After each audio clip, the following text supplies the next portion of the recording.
Uddhav Thackeray man of the series, महाविकास आघाडीच्या 30 ते 35 जागा निवडून येणार। नमस्कार मित्रांनो, आपण चॅनलवर नवीन आला असाल तर कृपया चॅनलला सबस्क्राइब करण्यास नम्र विनंती आहे। चला तर बघू नवीन काय विशेष। लोकसभा निवडणुकीची लढाई उद्धव ठाकरे विरुद्ध महायुती अशी होती।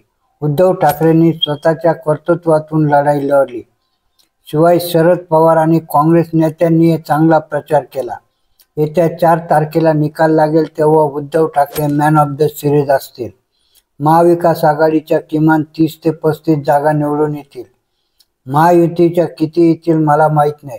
महाविकास आघाडी निवडून येईल हे मी आत्मविश्वासाने सांगतो, असे उद्धव ठाकरेंच्या शिवसेनेचे परभणीचे उमेदवार संजय जाधव म्हणाले। ते एबीपी माझाशी बोलत होते। ज्या गावच्या बोरी असतात त्याच गावच्या बाबळी। संजय जाधव म्हणाले, ज्या गावच्या बोरी असतात त्याच गावच्या बाबळी असतात। वर्षानुवर्ष आपण एकाच ठिकाणी राहतोय। निवडणुकीमुळे एवढा वाद होण्याचे कारण नाही। वैचारिक लढाई असली पाहिजे। ती जातीवर गेली। भाजपचे नेते पंतप्रधान नरेंद्र मोदी म्हणतात, मी ओबीसी आहे। संविधानिक पदावर बसलेल्या व्यक्तींनी अशी वक्तव्य करणे लोकशाहीसाठी घातक होते, असे जाधव यांनी सांगितले।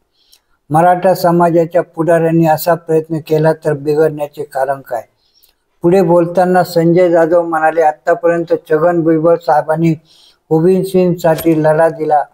महादेव जानकर, गोपीचंद पडळकर आणि प्रकाश अण्णा शेंडगे देखील ओबीसींसाठी लढले। सर्व समाजांनी स्वतःच्या समाजासाठी रस्त्यावर उतरून लढा दिलाय।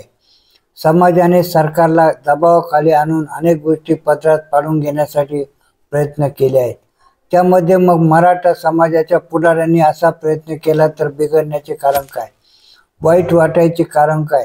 प्रत्येकाला नैतिक अधिकार आहे, असे अनेक सवाल संजय जाधव यांनी उपस्थित केले।